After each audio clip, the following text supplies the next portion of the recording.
Okay guys, we're here again. Again, right now we're focusing on BJJ dilemmas, and right now we're actually focusing on submission dilemmas. So again, the idea is to use two threatening options or two options of attack, all right, and to show them to your opponent. And now that you're showing two threats consistently, it becomes difficult for your partner to recognize which way to defend. And again, that generally leads to more success. When we have singular approaches or approaches that rely instead on physical attributes, speed, power, strength, whatever, we have much less success because it's not based on the technique or decision making, it's just based on how well you can explode, and that changes over time when you rely on the technical concepts and ideas that will never change no matter how long we're fighting for. So we're going to look at the mount position, and we're going to start connecting the two types of attack, and this is the dilemma we present here. We're going to attack the arm first. As our opponent defends their arm, we go to attacking their neck. We're going to look at that with the basic Americana key lock here. So, is this side better? Doesn't matter. So, we're going to have a look here where we're going to separate the arm. Generally speaking, as I go to pin the hand to the mat, I should always look at gripping the arm on top in the gripping sequence. It's much more difficult to access the end of the lever when he's protecting it with his other arm. So instead I attack the top side arm, I hold the wrist and the forearm, and now I need to use my body weight to peel his hand from his chest and put it to the mat. I lean my weight through the wrist, and again in a kind of arcing motion to put pressure on the shoulder, I'm going to push the wrist down into the mat, leaning on the wrist the entirety of the time. To set up my Americana position, it's very simple. I'm going to use both of my arms to attack his. The hand highest on the wrist, elbow drops to the nape of the neck or the ear, all right, pinning to the mat.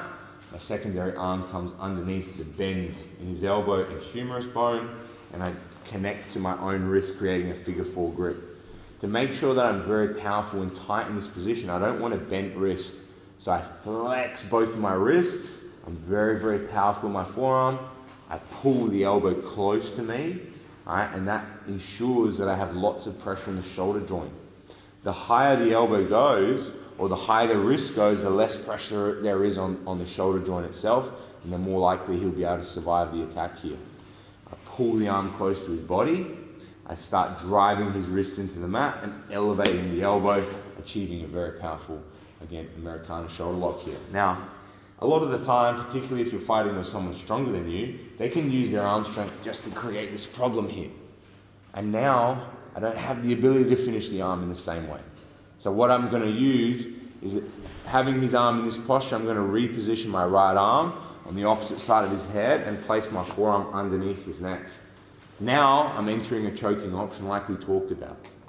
What I'm going to work on here is making sure that his arm's very tight to his head, and I'm going to bring my chin and head onto the outside of his arm. Once I'm in this position, I'm going to block his head, all right, with my arm or my own head. It's very important, or again, crucial, that I don't allow lots of space between my head and his head.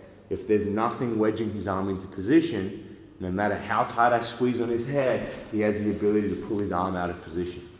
I can either use my hand, roll him up on the side, get as deep as I can with my arm, or use my own head to block, all right, his arm. Now what I need to do is make sure that the arm that's under the neck, knuckles face up to the sky, I go palm to palm with my hands, and I'm going to circle my leg to the outside of the position. Once I'm on the outside of the position, I shrug my shoulder, making sure that my shoulder and bicep is underneath his chin, keeping my head attached to his head as tight as possible. Because again, any space we create allows that opportunity for him to escape the position. Once we're in this scenario, what we're going to look at doing is getting as low as possible with our body. I'm going to drive my head into the mat. I'm going to drop my hip on the same side of his body, or it could be this way too to block his hip. But what I need to do is create a push and pull component in my submission attack. I'm going to pull my elbow to my hip as I drive my whole body to my wrist, cutting his head off inside my arm.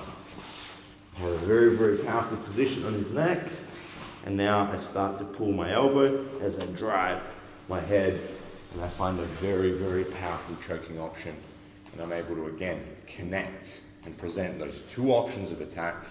No matter how he defends, I can transition between one or the other. Alright, it also operates in the opposite scenario.